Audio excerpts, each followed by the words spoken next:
Selamat pagi anak-anak Budik kelas 5 Asoka. Ya, untuk di pagi hari ini kita sudah berganti tema, yaitu di tema 4. Untuk pembelajaran IPA kalian sudah berganti materi. Yang sekarang materi kalian yang dipelajari adalah tentang peredaran darah manusia.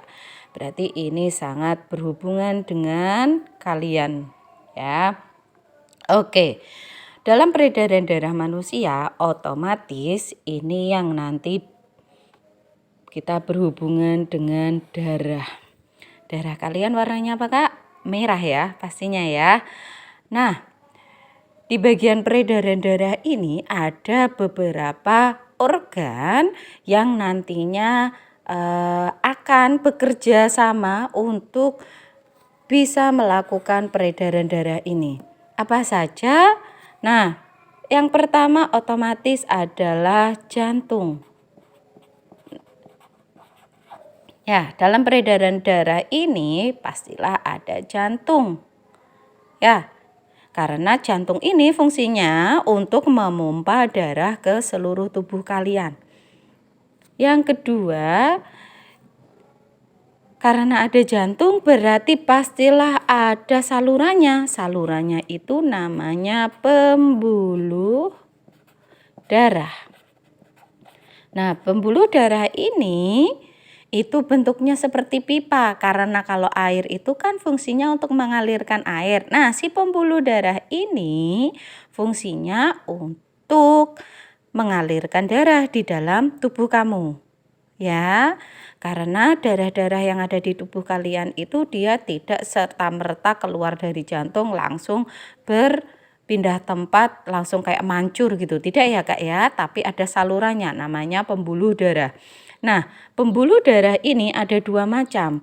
Pembuluh darah nadi atau nama kerennya adalah arteri. Satu lagi adalah pembuluh darah vena atau balik. Nah, kedua ini perbedaannya adalah arah jalannya saja. Arah jalannya dari darahnya tadi yang dialirkan. Kalau pembuluh nadi ini ya, arahnya darah itu dia meninggalkan jantung. Ya Kak, ingat. Kalau pembuluh nadi itu dia meninggalkan jantung. Dia pergi dari jantung. Jadi ketika dipompa, duk gitu. Nadi ini dia membawa darah meninggalkan jantung arahnya. Nah, kalau vena atau pembuluh balik karena dia balik, dia ini arah alirannya itu balik atau menuju ke jantung lagi. Ini. Nah, jadi di pembuluh vena ini dia balik menuju ke jantung lagi arahnya. Darahnya kembali ke jantung. Lalu untuk organ berikutnya ini adalah paru-paru. Nah, kalau dulu waktu di tema 2 nih kita belajar tentang paru-paru ya, dia masuk ke sistem pernafasan. Tapi selain di sistem pernafasan ternyata paru-paru juga masuk ke sistem peredaran darah kita, yaitu sistem peredaran darah manusia karena fungsinya paru-paru sendiri nanti adalah untuk pertukaran oksigen. Apa hubungannya nanti akan kita lihat ya, karena paru-paru ini menghasilkan oksigen, oksigennya ini nanti akan disalurkan ke seluruh tubuh. Lalu yang keempat pastilah apa Kak? Organnya darah sendiri. Ya, karena darah ini yang nanti akan diedarkan. Nah, di sini ada 4 ya Kak. Untuk organnya ada jantung, ada pembuluh darah, ada paru-paru, dan juga darah. Ingat, pembuluh darah itu ada 2 macam, yaitu pembuluh nadi dan pembuluh arteri. Perbedaannya adalah tergantung pada arah darah yang dibawa. Oke, kita lanjutkan. Kita sekarang ini belajar tentang darahnya dulu ya, karena darah ini yang penting. Karena nanti dia yang akan diedarkan. Nah, bagaimana ceritanya tentang darah? Oke, kita lihat. Bu Dewi punya gambar di sini. Jadi ini adalah gambar dari darah yang sudah diambil dari tubuh seorang manusia, terus diputar. Ya, saat diputar itu nanti akan ada pemisahan zat-zat di situ. Ada kalian zat-zat yang ada di atas ini yang warna kuning ini. Nah, yang warna kuning ini plasma darahnya yang terdiri atas air. Nah, di bagian warna yang ada batasnya ini terdiri atas sel-sel darah. Yang bagian merah juga ini sel-sel darah. Apa aja yang ada di situ? Kita cek ya. Nah, darah sendiri terdiri atas plasma darah atau cairan darahnya yang berbentuk cair dan satu lagi yang berbentuk padatan. Berbentuk padatan berupa sel-sel darah. Nah, untuk bagian plasma darah sendiri ini itu fungsinya nanti berkaitan dengan sistem pencernaan, yaitu fungsinya adalah untuk mengedarkan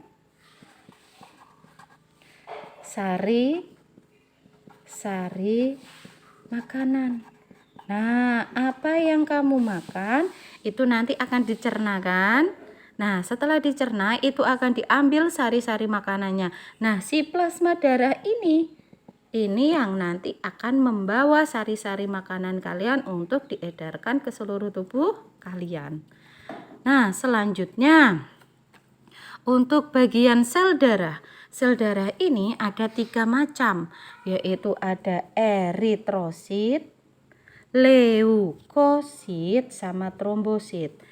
Eritrosit ini Kak, itu merupakan sel darah yang berwarna merah. Nah, sedangkan leukosit itu adalah sel darah yang berwarna putih. Selanjutnya untuk trombosit ini adalah sel darah yang berbentuk keping-keping darah. Ya, perbedaannya tahu ya, eritrosit merah, leukosit putih, trombosit keping darah. Dari bagian masing-masing ini mempunyai fungsi sendiri-sendiri. Nah, Bu Dewi akan jelaskan ya fungsinya dari masing-masing itu. Nah, untuk eritrosit, apa tadi eritrosit? Eritrosit apa Kak? Ya, sel darah merah. Nah, sel darah merah.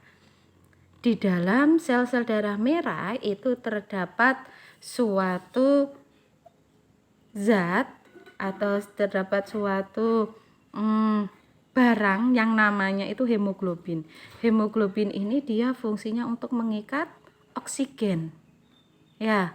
Nah, di dalam sel darah merah ini terdapat hemoglobin.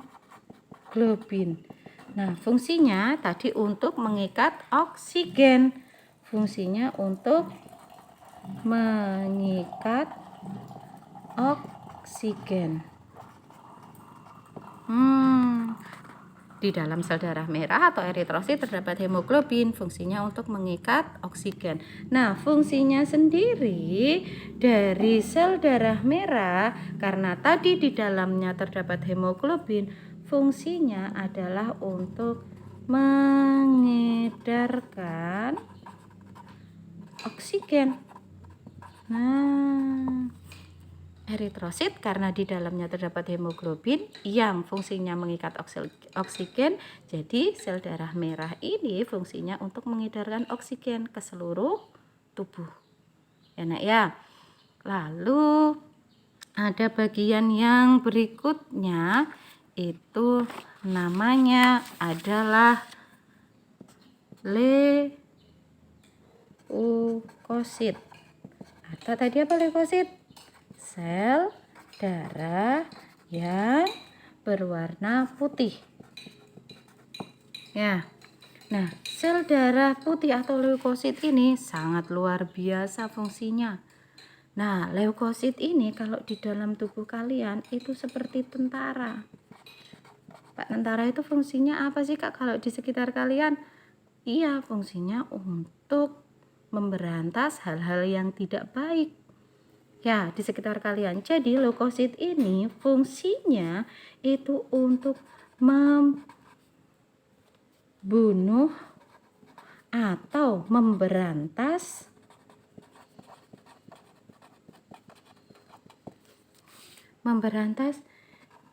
bibit penyakit seperti kuman, bakteri, virus. Nah, ketika kalian sakit, inilah si leukosit ini yang dia paling pertama berada di depan untuk menyerang dan membunuh bibit-bibit penyakit yang masuk. Ya, Kak, ya. Ini tidak ada yang lain. Nah, leukosit ini sangat berperan penting. Lalu yang berikutnya adalah trombosit. Atau lainnya adalah keping darah. Nah, keping darah ini kalau tadi eritrosit, terus leukosit, kan tadi kuman tuh ya. Nah, kalau trombosit ini penting juga fungsinya untuk tubuh kalian. Dia fungsinya adalah untuk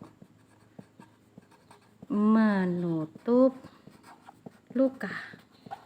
Nah, saat kalian terluka sampai berdarah, nah saat berdarah sendiri itu berarti pembuluh darah kalian itu robek. Saat robek, nah si leukosit ini langsung keluar, brul, menjaga-jaga di situ agar tidak ada kuman penyakit yang masuk, karena kuman itu sangat senang sekali kalau kalian terluka. Ya. Nah, kalau sudah leukosit berperan itu dia di garda terdepan, sudah dibunuh semua itu bibit penyakit, baru yang bekerja ini si trombosit. Lambat laun si trombosit ini nanti dia akan pecah, si trombosit ini atau keping darah ini akan pecah. Pecahan itu nanti membentuk benang-benang. Benang-benang itu nanti akan menutup luka kalian. Gitu, lama-lama jadi sembuh. Akhirnya luka kalian tertutup. Ya, Kak, ya. Nah, jadi kita sudah tahu tadi beberapa fungsi dari darah. Nah, di sini ada beberapa fungsi dari darah dari tadi yang kita rangkum ya. Fungsi darah. 1. Mengangkut oksigen ke seluruh tubuh. Tadi hubungannya dengan sel darah merah ya, Kak. Atau eritrosit. Nah, mengatur suhu tubuh. Untuk mengatur suhu tubuh ini fungsinya dari plasma darah. Nah, selain itu untuk mengatur suhu tubuh tadi ya, plasma darah fungsinya untuk mengedarkan sari makanan. Ya, itu fungsinya dari plasma darah. Nah, menyembuhkan luka. Oke, menyembuhkan luka. Tadi fungsinya dari trombosit atau keping darah. Ya, Kak, ya. Lalu mengangkut sisa makanan ke organ ginjal dan hati. Iya, ini fungsinya tadi. Karena sisa makanan tadi sari-sari makanan, ini juga plasma darah.